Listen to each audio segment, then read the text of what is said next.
Buenos días, mi nombre es Eduardo Gutiérrez Klinsky, docente de la materia de obras hidráulicas de la carrera de Ingeniería Civil de la Universidad Autónoma Gabriel René Moreno. En esta oportunidad vamos a seguir haciendo un poco de la revisión teórica y de los conceptos, ¿no?, de cálculo de lo que es ECRAS. Posteriormente vamos a empezar con las modelaciones. Y bueno, en esta oportunidad vamos a hacer una revisión de los conceptos de lo que es la hidráulica de puentes dentro de EGRA, ¿no? Una de las principales características de la presencia de obras de arte como ser alcantarillas y puentes en el curso de agua es que estos elementos ocasionan pérdidas de energía en el flujo, ¿no? Una parte de estas pérdidas ocurre inmediatamente aguas abajo de la estructura, donde por lo general se tiene una expansión de flujo. Otra parte de la pérdida ocurre en la estructura en sí y la tercera parte tiene lugar inmediatamente aguas arriba, donde el flujo sufre una contracción por la entrada en la estructura, ¿no? Entonces, más o menos esquematizando aquí, podemos tener aquí un curso de agua, la dirección del flujo de agua y vamos a implantar una estructura de puente y algunos de los aspectos que pueden darse es inmediatamente en el acceso a la estructura de puente donde existe una contracción e inmediatamente aguas abajo donde existe una expansión de flujo. Entonces aquí prácticamente el flujo queda obligado, ¿no?, a pasar dentro de la sección de eh, estrangulada del puente, ya que elementos como puentes y alcantarillas siempre se busca optimizar la sección hidráulica e inmediatamente aguas abajo de la sección transversal del puente existe una expansión. Además de eso, vamos a considerar otras dos secciones transversales conforme vamos a ver ya. Entonces, en ECRAS tenemos que considerar cuatro secciones transversales conforme podemos ver en esta imagen. Tenemos el flujo de agua llegando, ¿no?, a una determinada distancia LC del puente, aguas arriba del puente. Entonces aquí, a partir de esta distancia LC, se empieza a tener una influencia, ¿no?, de la presencia del puente debido a la existencia del mismo. Entonces aquí podemos ver estas líneas de contracción y LC es la distancia, ¿no?, aguas arriba del puente en el cual el flujo de agua empieza a sufrir este efecto de contracción. Estas líneas de flujo pueden aproximarse, ¿no?, por una línea recta dependiente entre 1 a CR, ¿no? Entonces, vamos a ver después cómo determinar este coeficiente de contracción, contraction ridge o CR. Aquí tenemos el puente y en esta zona tenemos todo lo que es los terraplenes de acceso, que también estos terraplenes de acceso pueden significar o incrementar todavía más el efecto de contracción. Entonces la cuarta sección transversal sería esta, caracterizada por esta distancia LC La siguiente sección transversal, bueno, esta sería la cuarta, la 4. La sección transversal número 3 sería inmediatamente, ¿no?, en el acceso a la contracción del puente. La sección transversal número 2 sería inmediatamente en la salida de la contracción. Aquí en esta sección transversal, esta está caracterizada por 4 puntos, A, B, C y D. E inmediatamente, una vez que se tiene la salida de flujo, se tiene el efecto de expansión del flujo, ¿no? Estas líneas de expansión pueden ser también caracterizadas por una línea recta con una pendiente 1 a ER, ¿no?, donde este parámetro ER vendría a ser expansion reach, o la tasa, ¿no?, definiría la tasa de expansión del flujo. Finalmente, nuestra sección transversal aquí, número 1, estaría localizada aguas abajo por una distancia LE, donde esa distancia LE, esta distancia LE es la que me va a definir dónde va a estar posicionada esta sección transversal.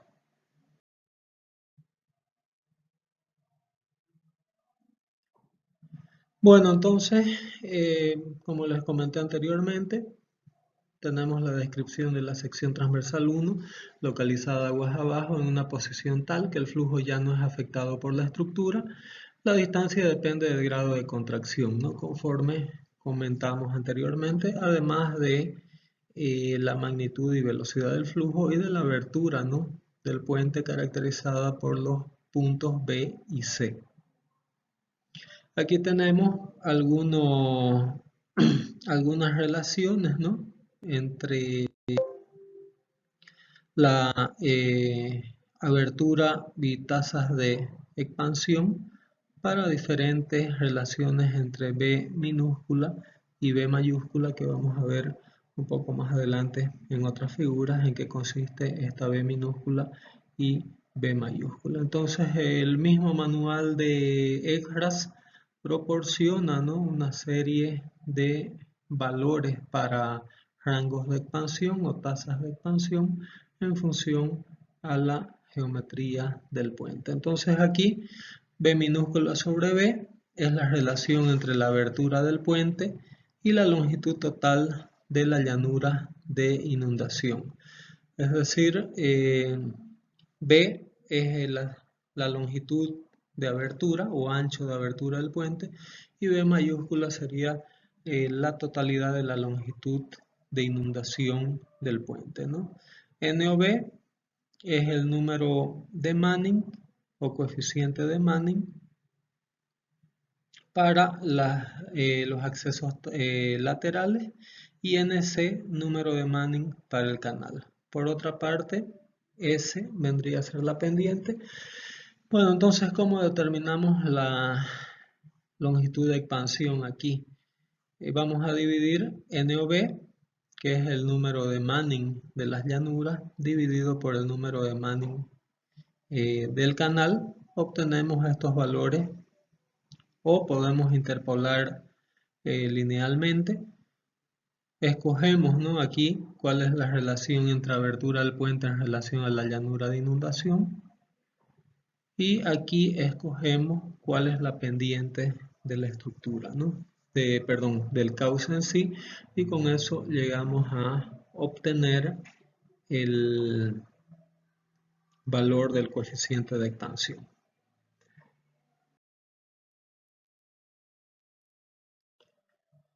Entonces, aquí, volviendo un poco a nuestro diseño,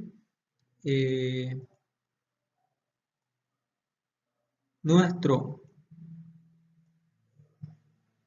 B minúsculo sería la abertura del puente por donde pasa el flujo de agua, y nuestro B mayúscula sería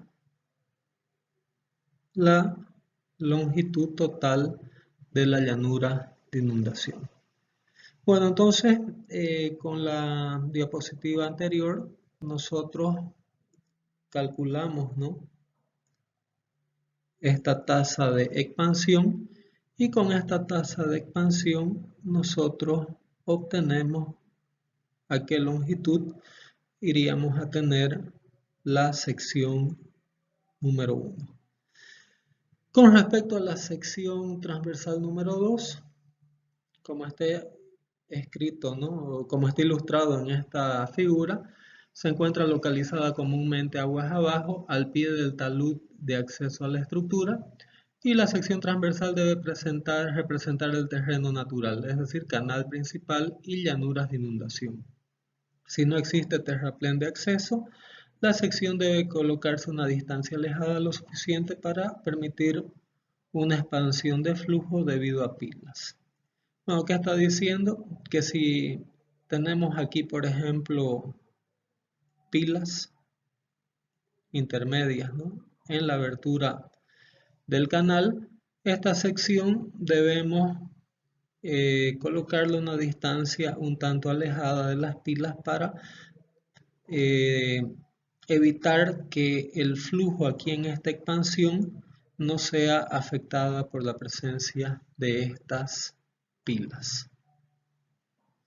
Entonces estas son las recomendaciones para determinar la posición de la sección 2.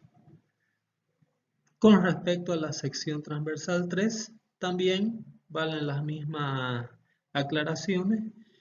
Debe colocarse una pequeña distancia aguas arriba de la estructura del puente, generalmente al pie del talud, y distancia entre esta sección y el puente debe ser suficiente para representar la longitud requerida para la aceleración abrupta y contracción del flujo que ocurre en el área de la abertura. Entonces, algunas recomendaciones un poco similares a la localización de la sección 2. La sección debe representar el terreno natural del canal y de los taludes. Entonces, con ello ya hemos definido la sección 1, la sección 2, cómo posicionar la sección transversal 3, y ahora vamos a ver cómo posicionar la sección transversal 4, que sería en esta posición, y se encuentra localizada aguas arriba.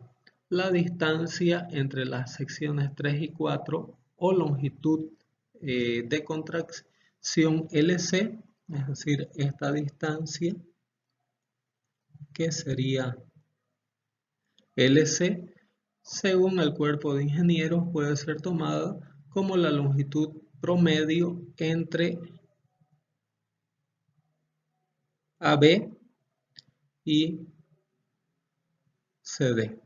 Entonces medimos, ¿no?, estas distancias, promediamos las mismas y este promedio lo igualamos a esta distancia de contracción LC.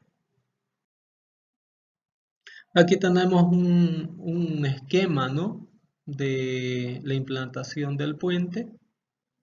Aquí tendríamos lo que es el tablero del puente con lo que son las pilas de puente, y aquí tenemos los taludes, ¿no? Entonces aquí tenemos la dirección del flujo aguas arriba. La sección transversal 1 la vamos a posicionar a una distancia LE, longitud de expansión, en base a esas tablas que vimos anteriormente. La sección 2 la colocamos al pie del talud de aguas abajo, o a una distancia donde el flujo no sea grandemente afectado por presencia de pilas intermedias. La sección 3 la colocamos aguas arriba o a una distancia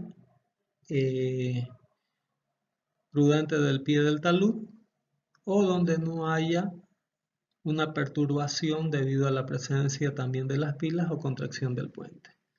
Y finalmente, la sección 4 la posicionamos a una distancia aguas arriba del puente que según el cuerpo de ingenieros puede ser tomada como el promedio entre las distancias AB y CD. Entonces este sería el perfil, ¿no?, longitudinal del flujo y la pasada del mismo a través de la estructura del puente. Aquí en esta figura B tenemos lo que sería el perfil, ¿no?, natural del terreno, y sobre este perfil natural del terreno tenemos aquí la implantación del tablero del puente, y aquí también tenemos la obstrucción que generalmente representan los accesos, ¿no?, o terraplenes de acceso al puente, además de tener aquí las pilas de puente también que significan obstrucciones. Generalmente, para tomar en cuenta el efecto de estas pilas de puente, a esta área hidráulica se debe restar el área de obstrucción también de las pilas. ¿Ok?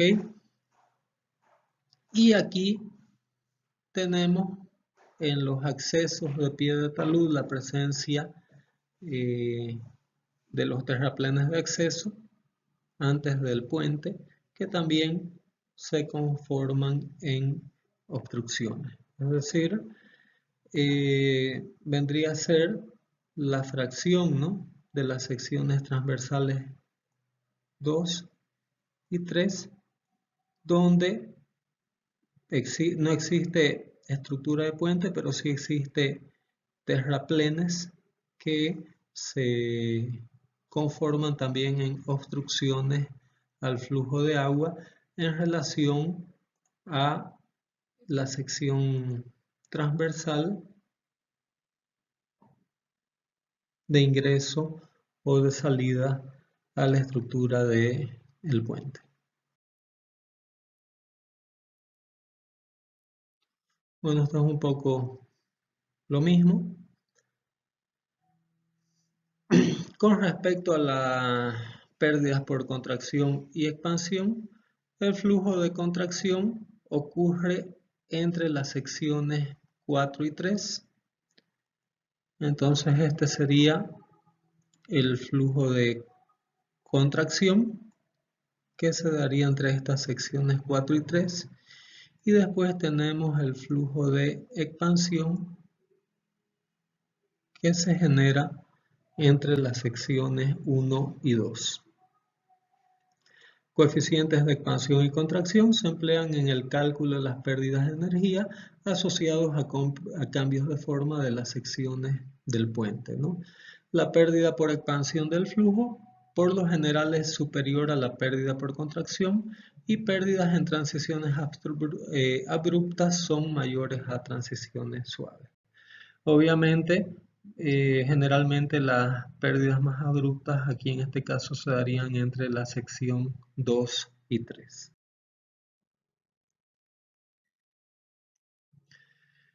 Y aquí tenemos una tabla, ¿no?, de pérdidas por contracción y expansión. También son tablas que se encuentran en el manual de usuario de Eghers, donde tenemos para contracción y expansión diferentes situaciones, ¿no? Si no hay transición, es decir, no hay estructura, obviamente no hay pérdidas ni de contracción ni de expansión. Si la transición es gradual, que es el caso más común, ¿no?, en estructuras de puentes, en la contracción la pérdida sería 0,1 y en la expansión 0,3, que es el caso generalmente, ¿no?, más común. Y dentro de lo que sería la sección transversal del puente, es decir, entre las secciones 3 y 4, también se adopta pérdidas de contracción y expansión de 0,3 y 0,5 respectivamente. Si estas transiciones son mucho más bruscas. A veces eso puede darse, por ejemplo, en una alcantarilla cajón, donde puede quedar muy estrangulado el flujo. Entonces ahí los coeficientes, ¿no?, de contracción y expansión del flujo son mucho más altos, ¿no?, del orden de 0,6 a 0,80. El máximo valor para un coeficiente de expansión o contracción que se puede tomar es igual a la unidad, y en general coeficientes de expansión y contracción para flujo supercrítico deben ser inferiores que para subcrítico. Entonces aquí olvidé de comentar que algo importante, que esta tabla 5.2 es para flujo subcrítico. Bueno, vamos a ver las hipótesis que se pueden presentar de un flujo en relación a la presencia de una estructura de puente, ¿no? Entonces vamos a empezar viendo el caso de análisis de bajo flujo, donde las condiciones de bajo flujo se dan cuando este flujo se presenta como canal abierto. ¿Y qué situación es esta? El tirante de agua por debajo del punto inferior de la superestructura del puente. En otras palabras, yo puedo tener aquí mi sección transversal, ¿no?, de acceso al puente. Vamos a suponer que aquí tengo la abertura del puente, ¿no?, con los terraplenes de acceso. Y aquí me dice que el tirante de agua por debajo del punto inferior de la superestructura del puente, es decir, el tirante máximo de agua, Y, va a estar por debajo de el punto más bajo de la superestructura del puente. El análisis consiste primero en calcular el momento. De acuerdo, vimos en las anteriores presentaciones que era el momento a la profundidad crítica del puente en los puntos aguas abajo y aguas arriba. El punto con mayor momento o sección con mayor contracción será la sección de control del puente, ¿no? El momentum a la profundidad crítica en la sección de control es comparado al momentum de flujo aguas abajo, y si el momentum de aguas abajo es superior al momentum a la profundidad crítica dentro del puente, la clase de flujo considerada es completamente subcrítica o flujo clase A. En el flujo clase A se da cuando la superficie de agua a través del puente es subcrítica. Las pérdidas de energía a través de la expansión son calculadas como pérdidas por fricción y por expansión. Las pérdidas de energía a través de energía por la contracción se calculan como pérdidas de fricción y contracción. Entonces, en el flujo clase A, que generalmente es el tipo de flujo que se busca, ¿no?, cuando se está dimensionando la capacidad hidráulica de un puente, se calcula de acuerdo a 4 métodos de cálculo, ¿no?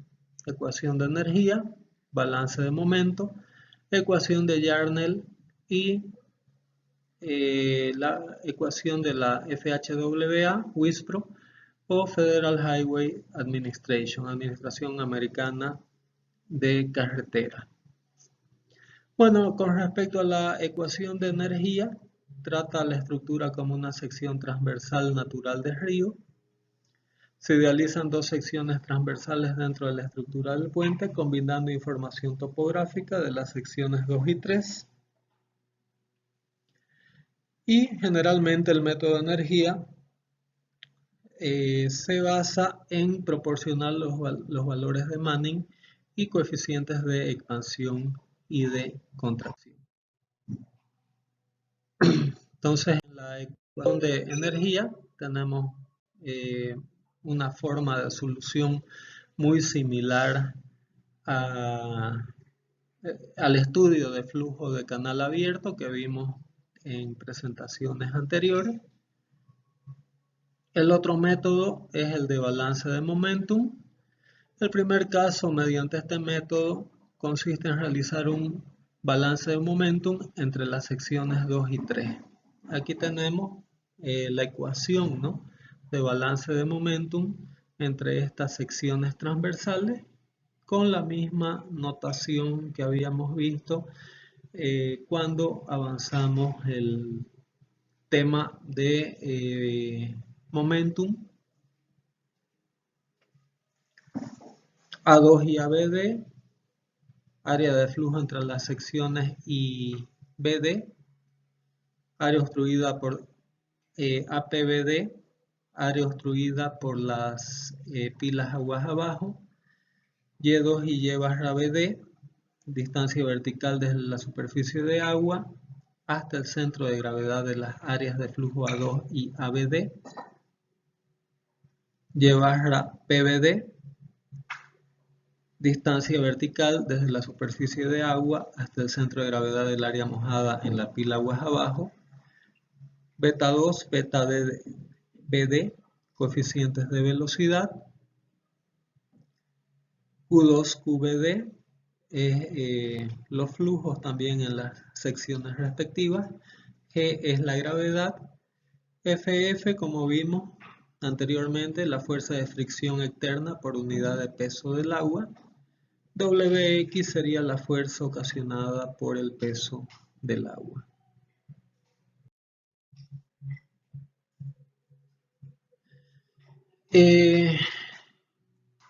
Para tener una mejor comprensión, ¿no?, de lo que son todas esas notaciones, BD y BU,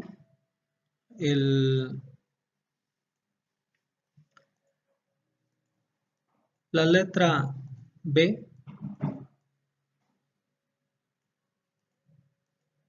viene de bridge o puente.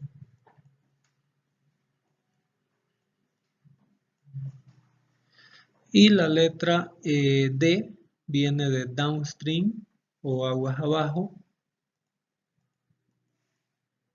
Y la letra U viene de upstream o aguas arriba. Entonces, entre las secciones del puente aguas abajo y aguas arriba, se tiene esta ecuación de balance, ¿no?, de momentum. Y el último paso es el balance de momentum entre las secciones BU y 3, que es esta expresión con las notaciones similares, solo que donde es BU significa sección inmediatamente aguas arriba, y si es BD, sección inmediatamente aguas abajo. CD, aquí en este caso, vendría a ser el coeficiente de flujo circulante alrededor de las pilas. Este coeficiente CD también en la tabla 5.3 del manual de ayuda, ¿no?, del EGRAS, toma en cuenta cuál es la forma, ¿no?, de la pila de puente que va a interceptar el flujo aguas arriba. Entonces, para pilas circulares, 1.20, pilas alargadas, ¿no?, con términos semicirculares, 1.33, para diferentes tipos de pilas elípticas, aquí están los coeficientes, narices cuadradas de pilas, narices triangulares, y para diferentes ángulos, ¿no?, de ataque de la nariz de la pila en relación al flujo, también estos coeficientes de arrastre CD varían. Bueno, la ecuación de Yarnell del año 1934, tenemos la ecuación empírica basada en alrededor de 2.600 experimentos para diferentes formas de pila, ancho, longitud, ángulo y flujo. Esta es la ecuación de Yarnell, donde depende de estos tipos de coeficientes. Este valor H32 es la diferencia de elevación del tirante de agua entre las secciones 3 y 2. K vendría a ser el coeficiente de forma de las pilas de Yarnell. Omega es una tasa de velocidad. Alfa, el área obstruida de las pilas dividida por el área no obstruida en la sección 2. Algo similar a lo que vimos anteriormente, ¿no? Para determinar esa longitud, las longitudes de expansión y de contracción. B2, velocidad de aguas debajo de la sección 2. Y esta ecuación solamente es recomendada para casos en que la mayoría de las pérdidas son asociadas a las pilas. Este es el coeficiente K, es algo similar al coeficiente de arrastre de pilas para aplicarlos en la ecuación de Yarnell. Y el método de la FHWA, de la WISPRO, también se basa en una solución de la ecuación de energía de acuerdo a esta expresión, ¿no? En donde H1 sería la elevación del tirante de agua en la sección 1, B1 la velocidad en la sección 1, B4 velocidad en la sección 4, H4 elevación de la superficie de agua o tirante de agua en la sección 4 y HL serían las pérdidas de energía entre las secciones 1 y 4. Bueno, eso sería lo relacionado al análisis de bajo flujo para el flujo clase A. En el flujo clase B puede darse ya sea para perfiles subcríticos o supercríticos y este tipo de flujo se da cuando el perfil pasa a través de la profundidad crítica en la contracción del puente. Es decir, en este caso se emplea un análisis para régimen de flujo mixto. El flujo clase C se da cuando la superficie de agua a través del puente es totalmente supercrítica. Y el análisis de alto flujo se considera cuando el flujo entra en contacto con la parte inferior del tablero de puente. Entonces el alto flujo, tenemos aquí la sección transversal, por ejemplo. Aquí tenemos la superestructura del puente con sus accesos y prácticamente el tirante de agua se encuentra en contacto con la superficie inferior del tablero del puente. En este caso se emplea la ecuación de energía. Se efectúan las mismas consideraciones que para bajo flujo, además de hacer un análisis de presión de flujo, ¿no? La presión de flujo ocurre cuando el flujo entra en contacto con la superficie inferior del puente y en este caso el análisis es muy similar al análisis que se hace en conductos forzados, ¿no? O en tuberías, ya que el flujo está ejerciendo presión contra la parte superior y partes laterales de la estructura. En esta situación pueden considerarse dos casos, ¿no? Cuando solo el borde inferior aguas arriba está en contacto con el agua o cuando toda la superficie del puente está en contacto con el agua. Entonces, haciendo un corte aquí de la estructura del puente, se puede dar la situación que tenemos la dirección del flujo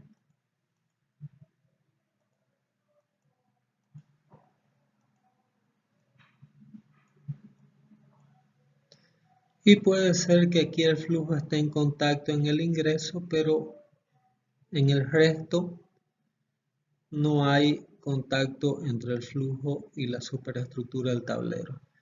Y la otra situación es donde tenemos el tablero del puente y prácticamente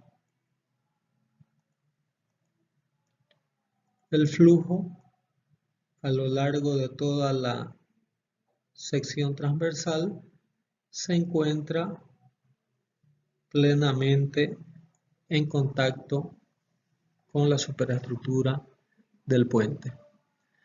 En el primer caso, se tiene aquí esta ecuación, ¿no?, de balance de caudal. Q sería el caudal total sobre la abertura del puente, CD, coeficiente de descarga, ABU, área neta del puente en la sección BU. Les recuerdo que BU es Bridge Upstream, es decir, la sección aguas arriba inmediatamente al puente. Y3, tirante hidráulico en la sección 3. Y Z, distancia vertical del punto más bajo del tablero a la sección de cama en la sección BU. Entonces aquí es algo similar a lo que les esquematicé, ¿no? Entonces tengo la sección BU, que es la sección aguas arriba del puente, el tirante de agua Y3, el esquema de lo que vendría a ser Z, Y2 sería tirante de agua inmediatamente en la salida del flujo, y aquí tengo las líneas de energía, tanto aguas arriba como aguas abajo. El coeficiente de descarga CD varía dependiendo de la profundidad del agua aguas arriba, ¿no? Puede variar de 0.27 a 0.50 y por lo general en la práctica se usa el valor de 0.50. Y aquí podemos usar también este coeficiente de descarga. Mediante este gráfico podemos determinarlo en relación a Y3 sobre Z. En esta parte, para las relaciones Y3 sobre Z entre 1 a 1,10, se considera una zona de transición a conducto forzado, ¿no?, donde el comportamiento en esta fase es impredecible y no debe emplearse esta ecuación.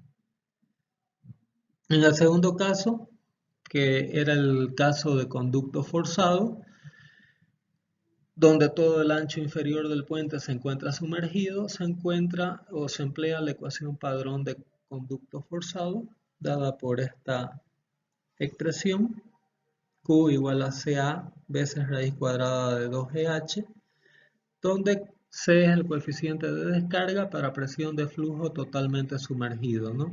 El valor típico es 0.80. H es la diferencia entre niveles de energía aguas arriba y aguas abajo.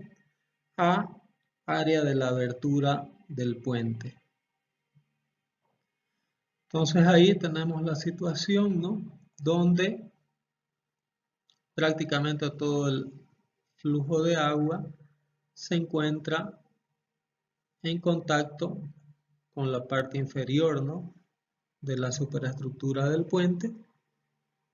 Tenemos nuevamente, ¿no?, los valores de las diferentes cotas de la línea de energía, Z, Y3, Y2 y los coeficientes de velocidad.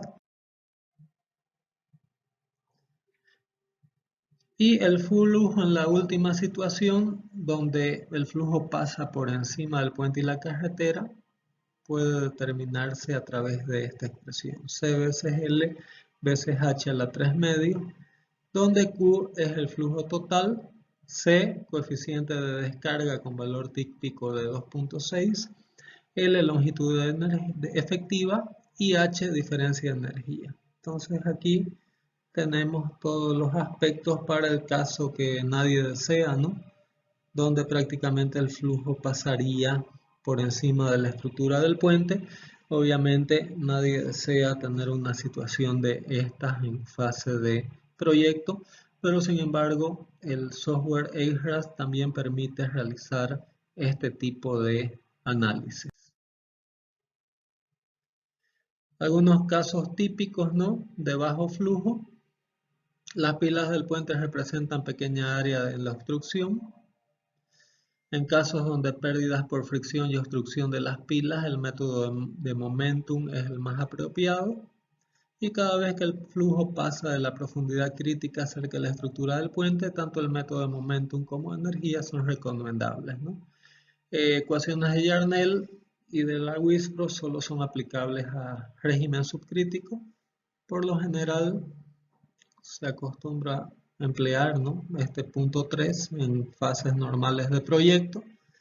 Y 4, para flujo supercrítico pueden emplearse métodos de energía y el supercrítico.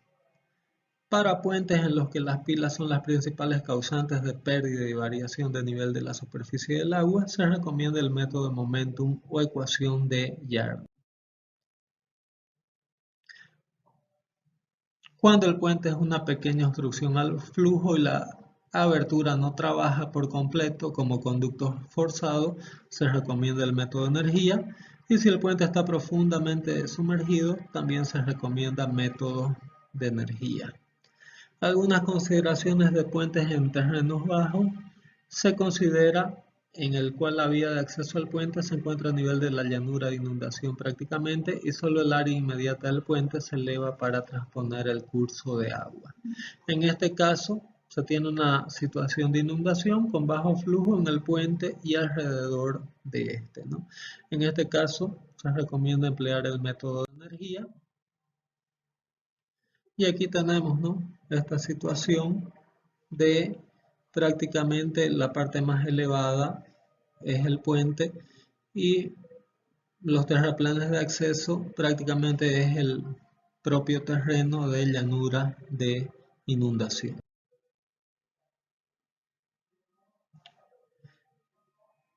Tenemos puentes muy sumergidos. Pueden ver aquí el tirante de agua muy superior por encima de la superficie del puente.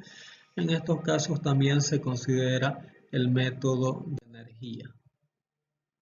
En puentes esviajados se suele definir una sección transversal equivalente a la dirección perpendicular en la dirección del flujo y hasta 20 grados según el manual Hydraulics of Bridge Waterways de Bradley 1978, no se suelen considerar los efectos. Entonces aquí tenemos, si tenemos un puente esviajado, tenemos aquí cómo considerar el ancho de obstrucción efectivo de pilas, la abertura efectiva de pilas para generalmente situaciones donde se tengan puentes esviajados a más de 20 grados. Y fórmulas para determinar esas anchuras efectivas, ¿no? También se puede modelar en Eggers lo que son puentes paralelos. Según Bradley, la pérdida es entre 1 y 2 veces la pérdida para un solo puente, siempre que las estructuras sean idénticas, como es el caso de puentes en dobles vías o autopistas. Si los puentes se encuentran lo suficientemente separados, la pérdida será el doble de la calculada para un solo puente, ¿no? Si los puentes se encuentran muy cerca, de tal manera que el flujo no sea capaz de expandirse entre estos puentes, se pueden considerar ambos puentes como una sola estructura.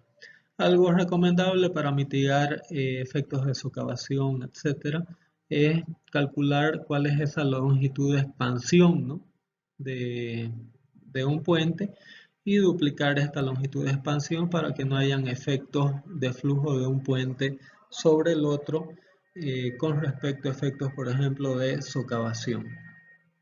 Si existe espacio suficiente para que el flujo sufra expansión y contracción, se pueden considerar dos puentes separados. Algunos esquemas, ¿no?, de cómo se pueden modelar en Eggers puentes paralelos y analizar los efectos de uno sobre el otro en lo que respecta al comportamiento del flujo de agua. Aberturas múltiples en puentes. También yo puedo tener una sección transversal, por ejemplo, donde yo tengo un puente, pero una llanura de inundación en una dirección muy extensa y puede ser que yo necesite aliviaderos como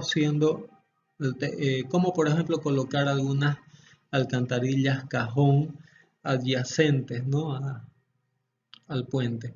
Este es un problema ya de mayor complejidad. Finalmente es posible determinar el material flotante, ¿no?, encima de las pilas. Muchas veces se tiene sobre el curso de agua material. En el caso de una crecida, por ejemplo, extraordinaria, se puede tener material flotante sobre el agua, que esto ocasiona una reducción de la sección hidráulica sobre el puente. Entonces este material flotante puede ser modelado